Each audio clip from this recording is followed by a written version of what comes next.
তাড়াতাড়ি আয় তাড়াতাড়ি আয়। এই দেখো ঝুলঝাল মেখে এসছে আবার, কিছুক্ষণ আগে বেরোলো হাতে পায়ে কাদা মেখে চলে এসছে, আবার কোথায় গিয়েছিল, এই যে ঝুলঝাল মেখে চলে এসছে, দেখো অবস্থা। এই যে আবার হনুমান ডাকছে, সেই আওয়াজে খুঁজছে কোথায়। মহাপণ্ডিত, মহাপণ্ডিত চলে আসো। ছাদে যাচ্ছে, ছাদের দরজা তো আটকানোই রয়েছে।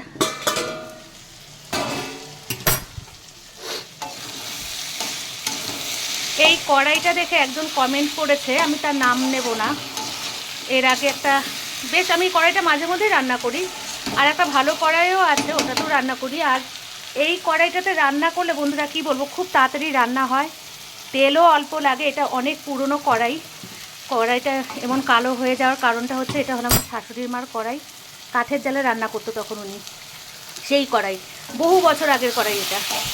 আমি এসে থেকে এখানে এই কড়াইটাই দেখছি। আর একটা কড়াই আছে, আমি ইচ্ছে করে এতে রান্না করি, কারণ ওই যে বললাম যে তাড়াতাড়ি রান্না হয়, এই কারণেই। তো যে কমেন্ট করেছে আমি তার নাম নেব না, কারণটা হলো এটাই, এই কারণেই আমি এই কড়াইতে রান্না করি।